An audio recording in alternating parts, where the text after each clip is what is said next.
আসসালামু আলাইকুম রহমতুল্লাহি ওয়া বারাকাতুহু। আলহামদুলিল্লাহ রাব্বিল আলামিন ওয়াসসালাতু ওয়াসসালামু আলা নবিয়িনা মুহাম্মদ ওয়া আলা আলিহি ওয়া সাহবিহি আজমাইন ওয়া তাবিঈনা লাহুম বিইহসান ইলা ইয়াউমিদ্দিন, আম্মা বা'দ। সমাজ সুধী, একটা মাসালা বিষয়ে আলোচনা করতে চাই। মাসালাটি হলো যে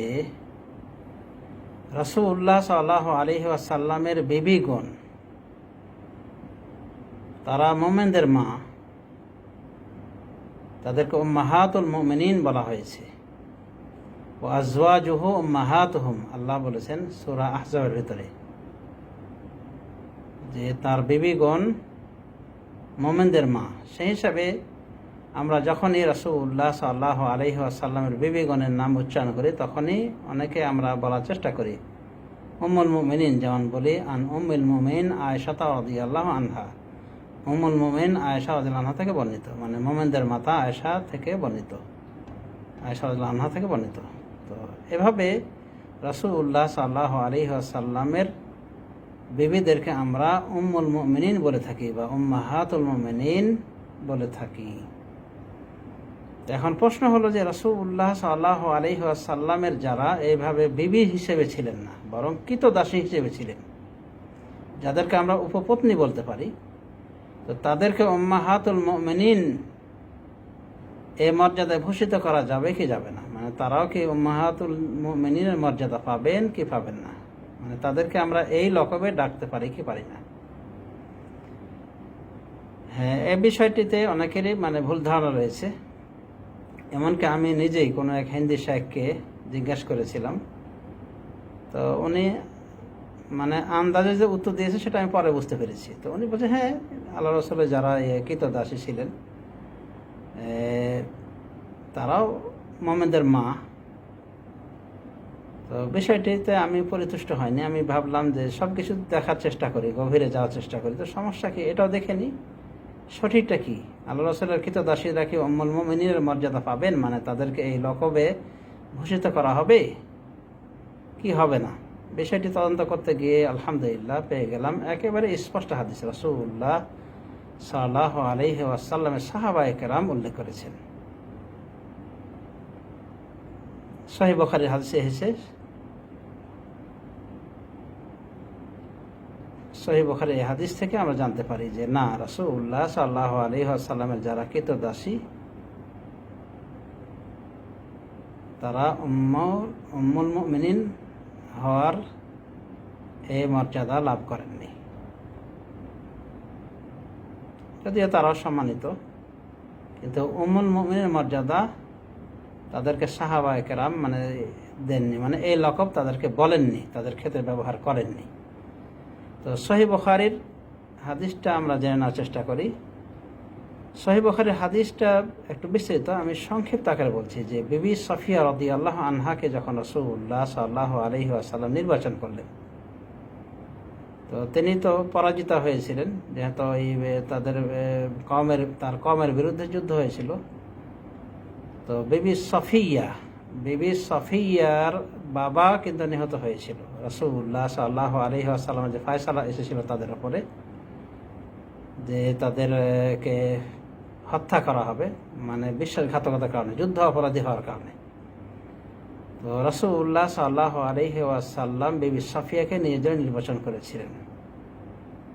যদিও পূর্বে অন্যের ইয়াতে গিয়েছিল, কিন্তু বিষয়টি সাহাবায়ে কেরামকে পছন্দ লাগেনি। রাসূলুল্লাহ সাল্লাল্লাহু আলাইহি ওয়াসাল্লামকে বললে রাসূলুল্লাহ সাল্লাল্লাহু আলাইহি ওয়াসাল্লাম তিনি নিজের জন্য নির্বাচন করেছিলেন। কারণ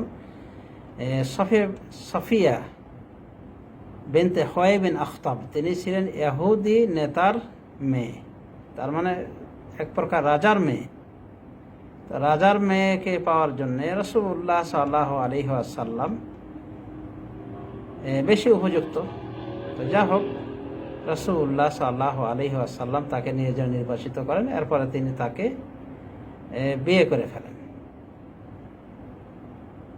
তো সাহাবায়ে কেরামদের ভিতরে চিন্তা ফিকির ঘুরপাক খাচ্ছিল যে উনি যে রাসূলুল্লাহ সাল্লাল্লাহু আলাইহি ওয়াসাল্লামের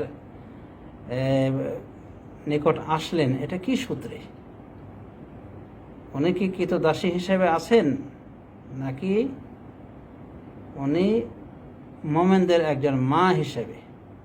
তো তারাই বলা বলি করলেন। তারা বলতে গিয়ে এটা বললেন যে ইন হাজাবাহা ফাহিয়া ইহদা উম্মাহাতিল মুমিনিন ওয়া ইল্লাম ইয়াহজুবহা ফাহিয়া মিম্মা মালাকাত ইয়ামিনুহু, যদি তাকে পর্দা করেন মানে ঢেকে ফেলেন, তার সর্বাঙ্গ আবৃত করে ফেলেন, তাহলে উনি ইহদা উম্মাহাতিল মুমিনিন, মুমিনদের একজন মা হিসেবে গণ্য। ওয়া ইল্লাম ইয়াহজুবহা, যদি তাকে পর্দা না করেন মানে হেজাব না পরিয়ে দেন, ফাহিয়া মিম্মা মালাকাত ইয়ামিনুহু, তাহলে এটা তার কৃতদাসী হিসেবে গণ্য হবে। সহিহ বুখারী কিতাবুল মাগাজি, মাগাজি পর্ব মানে যুদ্ধ বিগ্রহ পর্ব, এই হাদিসে এসেছে, হাদিস নম্বর 3891। কোনোভাবে কিতাবুন নিকাহতে ও হাদিসটি এসেছে 4695, অনুভাবে 4762, আরও বিভিন্ন জায়গায় ইমাম বুখারী রহমতুল্লাহ আলাইহি হাদিসটি উল্লেখ করেছেন বিভিন্ন মাসালা ইস্তেমবাত সাব্যস্ত করার জন্য। তো এখানে দেখা যাচ্ছে যে সাহাবায়ে কেরাম বলেছেন যে যদি তাকে পর্দা করে ফেলে তাহলে উনি মুমিনদের মা, মুমিনদের একজন মা, আর যদি পর্দা না করেন মানে কৃতদাসীর মতো করে রেখে দেন, পরিপূর্ণ পর্দা না করেন, তাহলে উনি আল্লাহর রাসূলের কৃতদাসী।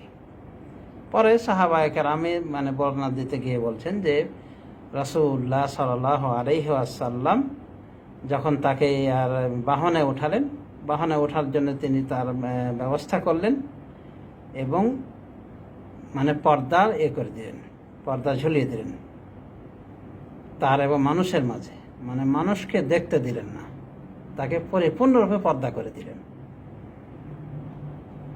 তো এটাই ছিল তাদের নিকটে বড় পরিচয় যে উনি কি কৃতদাসী আর নন, বরং উনি রাসূলুল্লাহ সাল্লাল্লাহু আলাইহি ওয়াসাল্লামের সম্মানিত বিবি এবং মুমিনদের মাতা।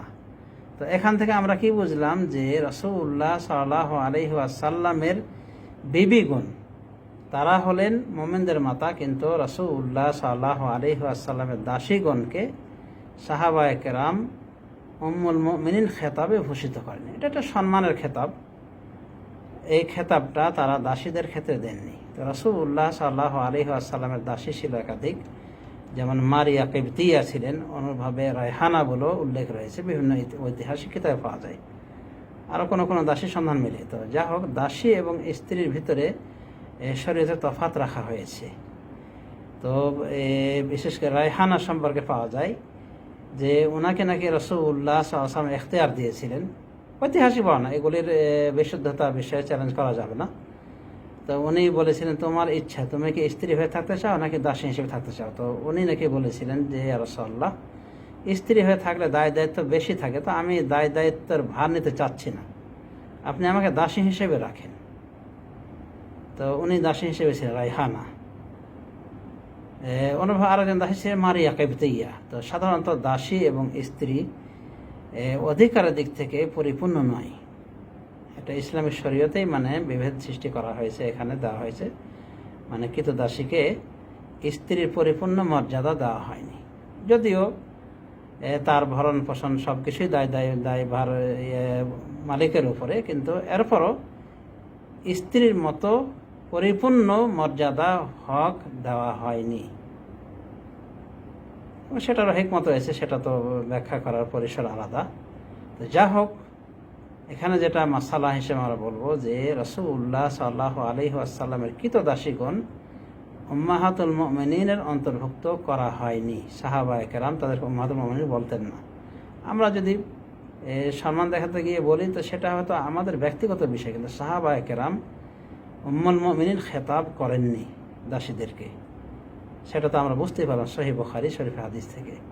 তো যাই হোক, এই মাসাটা আমরা অনেকেই জানি না, না জানার কারণে আবেগপ্রবণ হয়ে আমরা লক্ষ্য করে দেখেছি, আমি এই উর্দু কিতাবগুলি পড়তে গিয়ে দেখি যে মারিয়া উম্মুল মুমিনিন মারিয়া রাদিয়াল্লাহু আনহা থেকে বর্ণিত, এভাবে বলা হয়ে থাকে। তো যেটা সাহাবায়ে কেরামের পরিভাষা ছিল না, সেটা আমরা দেব কেন? সেটা বলার আমাদের প্রয়োজনটা কি? তো সালাফদের পথে পরিচিত হওয়াতেই যত কল্যাণ রয়েছে, আরেকটি বিষয় মনে রাখবেন যে ফতোয়া লাজনা দায়মা এই কথাটাই বলেছেন যে রাসূলুল্লাহ সাল্লাল্লাহু আলাইহি ওয়াসাল্লামের দাসীগণ উম্মুল মুমিনিনের মর্যাদায় উপনীত নয়, মানে তাদেরকে উম্মুল মুমিনিন বলার প্রয়োজন নেই। তো আলহামদুলিল্লাহ, মানে বলা যেতে পারে যে নূরুন আলা নূর ওয়া সুরুরুন আলা সুরুর, আলোর উপরে আলো, আনন্দের উপরে আনন্দ। যখন আমরা কোরআন হাদিসের ব্যাখ্যা পেলাম, ব্যাখ্যা অনুযায়ী আমলও পেলাম, ফতোয়া পেয়ে গেলাম বিজ্ঞ ওলামায়ে কেরাম থেকে, তখন সেটা গ্রহণ করতে আমাদের আর কিছু থাকে না। তো যাই হোক, সমাজ শুধু আশা করি বুঝতে পেরেছি বিষয়টি। ওয়া জাযাকুমুল্লাহু খায়রান ওয়া বারাকাল্লাহু ফীকুম। আসসালামু আলাইকুম ওয়া রাহমাতুল্লাহি ওয়া বারাকাতুহু।